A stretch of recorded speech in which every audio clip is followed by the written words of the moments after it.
ഇതുപോലെ തന്നെ എനിക്ക് ഈ ഇപ്പോഴും പറയുമ്പോൾ തെറ്റിപ്പോകും ചിലപ്പോൾ. ഈ ക്വീൻ എന്ന് പറയുന്നത് ഞാൻ ഇങ്ങനെയാണ് പറഞ്ഞത്, ക്വീൻ. അതായത് പിന്നീടാണ് അത് ക്വീൻ ഇങ്ങനെ പറയണം. എല്ലാ മലയാളികൾക്കും എനിക്ക് പറ്റുന്നതാണത്. അത് നമുക്ക്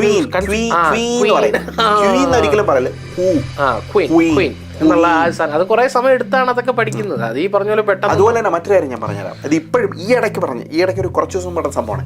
ഞാൻ പറഞ്ഞു എന്റെ വാലറ്റ് കാണാനില്ല. വാലറ്റ് എന്ന് പറഞ്ഞാൽ ഇവിടെ വാലറ്റ് വി ആണ്, കാറിന് വാലറ്റ് ചെയ്യുന്നതാണ് ഇവിടെ വാലറ്റ്.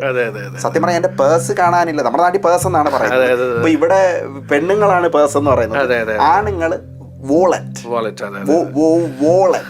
ഡബ്ല്യു എന്ന് പറയുന്നത് എപ്പോഴും വോ എന്നുള്ള ഒരു രീതിയിലാണല്ലേ പറയുന്നത്. വോളറ്റ്, വിൽക്കിൻസൺ, അല്ലെങ്കിൽ വി എന്ന് പറയുന്നത് ഡബ്ല്യു എന്ന് പറയുന്നത് നമുക്ക് എപ്പോഴും നാട്ടില് ആ ഒരു പ്രൊനൗൺസിയേഷൻ ഡിഫറൻസ് ഉണ്ട്. അല്ല, ഞാനത് പറയുമ്പോൾ ഒരു കാര്യം ഓർക്കണമെന്ന് വെച്ചാൽ ഇപ്പൊ ഒരുപാട് ഫണ്ണി വേർഡ്സുകളുണ്ട്. ഫണ്ണി